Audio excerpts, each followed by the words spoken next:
Palakkad lions സ്കൂളിലെ 9ാം ക്ലാസ്സിൽ പഠിക്കുന്ന 14 വയസ്സുകാരൻ നാടുവിടാനുണ്ടായ പ്രധാന കാരണം ഇവയാണ്.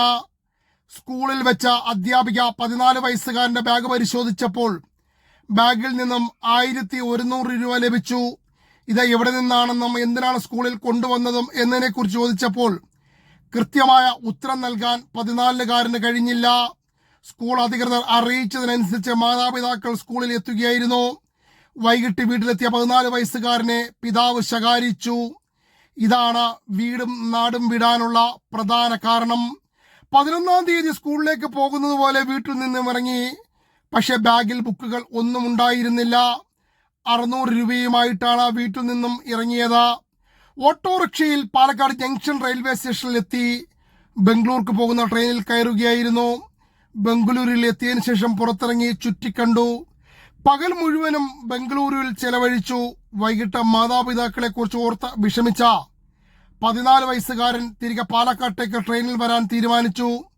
പക്ഷേ ഭക്ഷണം പോലും കഴിക്കാതുള്ള യാത്രയായതുകൊണ്ട് തന്നെ ക്ഷീണം കൊണ്ട് ഉറങ്ങി. ട്രെയിൻ എറണാകുളത്ത് എത്തിയപ്പോഴാണ് ഉണർന്നത്. ഇതിനിടയിൽ ഹൊസൂരിൽ ഇറങ്ങിയ ഒരു യാത്രക്കാരൻ 14 വയസ്സുകാരനെ കാണാനില്ലെന്ന വാർത്തയറിഞ്ഞ കസബ പോലീസിനെ വിളിച്ചറിയിച്ചിരുന്നു. ഇതിന്റെ അടിസ്ഥാനത്തിൽ കസബ പോലീസ് ഉദ്യോഗസ്ഥർ ബംഗളൂരുവിലെത്തി പരിശോധിച്ചെങ്കിലും നിരാശയായിരുന്നു ഫലം. ഇന്ന് രാവിലെ ടാറ്റാനഗർ എക്സ്പ്രസിൽ പാലക്കാട്ടേക്ക് വരുമ്പോഴാണ് തൃശൂരിൽ വെച്ച RPF നടത്തിയ പരിശോധനയിൽ 14 വയസ്സുകാരനെ തിരിച്ചറിഞ്ഞത്. ബംഗളൂരുവിൽ എത്തിയതും കയ്യിലുണ്ടായിരുന്ന 600 രൂപയും തീർന്നിരുന്നു. പിന്നീടുള്ള ട്രെയിൻ യാത്ര ടിക്കറ്റ് ഇല്ലാതെയായിരുന്നു. ഭക്ഷണം കഴിച്ചിട്ടില്ല.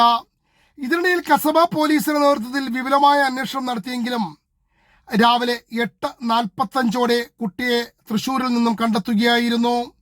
കസബ പോലീസിനും വീട്ടുകാർക്കും നാട്ടുകാർക്കും ഒരുപോലെ ആശ്വാസകരമായ വാർത്തയും. ഇനി മാതാപിതാക്കളോട് പറയാനുള്ളത്, കുട്ടികളെ നിയന്ത്രിക്കണം. പക്ഷെ അതിനൊരു പരിധി വേണം. കൈവിട്ടു പോയാൽ പിന്നെ തിരിച്ചെടുക്കാൻ കഴിയില്ല. അത് മറക്കരുത്.